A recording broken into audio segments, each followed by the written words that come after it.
Even though the end of this school year is only weeks away, implementation of a new PE curriculum has been in the planning stages for months.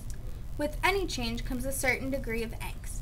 Listening to some of the questions and concerns from students, there's plenty of apprehension regarding what PE classes will look like in the upcoming years. The Carol M. White PEP grant is a grant that is federally funded and is awarded to schools that are in need of improving physical fitness and health. We were awarded roughly $600,000 to begin with, and over the 3-year period, we have a chance of getting over $1.2 million, I believe it is. According to PE teacher and PEP grant coordinator Andrew Chamberlain, the grant decision-making process has been in the works since before the PE department knew they were receiving the grant. The decision-making process actually took place 2 years ago when we applied for the grant. So what we do is we actually have to follow a certain set of guidelines, and then what we do is we sit down as a group and come up with an idea of, hey, what would we want to bring to Mexico for the students? We came up with a wish list. We sent it to the federal government. The federal government went over our paperwork and decided, hey, sounds like it's a good idea, and then they awarded us the PEP grant. The money from the grant will be used to purchase equipment such as inline skates, active gaming systems, and Project Adventure Challenge courses. The program's implementation began with the collection of data. Students were randomly selected to wear move bands, which tracked physical activity. The data collection will be continuing for the next 2 years, but will be reduced to 2 periods as compared to this year's 3.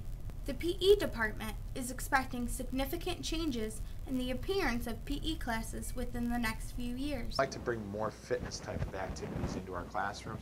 Times change, and we want to change with those times. Chamberlain is fully aware of some of the concerns students have. It's a good change. Anytime there is a change, there's going to be a little rock in the boat, but we will get through it. It's for a good reason. The polar heart rate monitors take a reading of the students' heartbeats.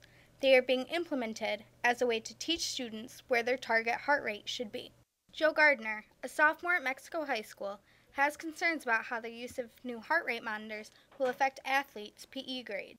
I think athletes would definitely get a disadvantage from that because you can't work out 100% from say if you have it last block from 2 to 3, then from 3 to 5. It's just not physically possible. If someone's less physically fit, they don't have to do as much as someone who is really fit.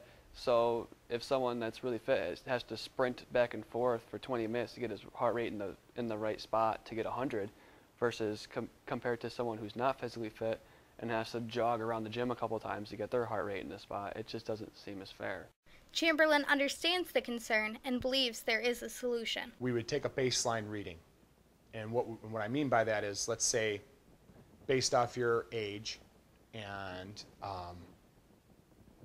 we would say, okay, let's say 160 to 175 beats per minute is your target heart rate zone on an average for all the students in that class. And again, it's based off age. And then we say, okay, that's what your goal is.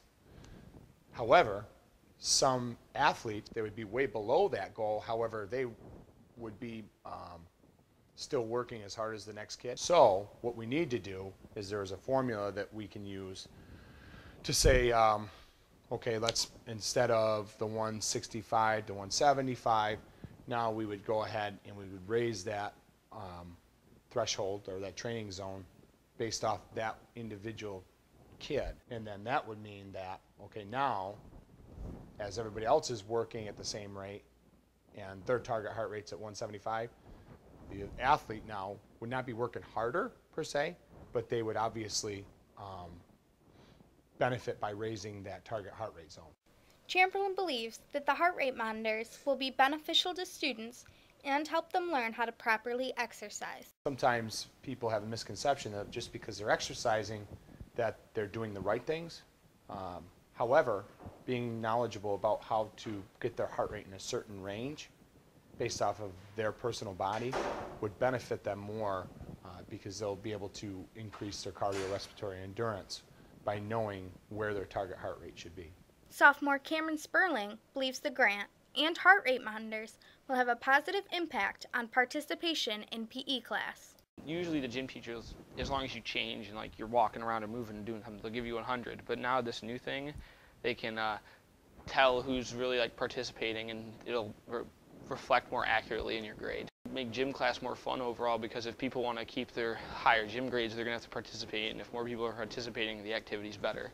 It's not like we're swimming like a 10 miles around a marathon gym. Yeah, you do gym for an hour, and there's always going to be at least an hour, even if you have it last block in between when you have to go play a sport. And if you have a game, then you're riding a bus there usually, or you're sitting at the field for another hour and a half. There's enough recovery time. You aren't doing intense like training in gym. The PE department has yet to decide if data from the heart rate monitors will be used in the grading process. Right now, we're still deciding on how we want to implement that as far as grading. What the message is going to be and should be is that it's a positive thing, not a negative thing. And what I mean by that is being able to learn about how to put their heart rate in a target heart rate zone using that heart rate monitor is a positive thing. We're not sure how we would count it for grading, or if we're even going to use our grading as a criteria for when the kids are in the classes. So we're still in the brainstorming right now for that. For Eye on the Tigers, this is Jennifer Wells.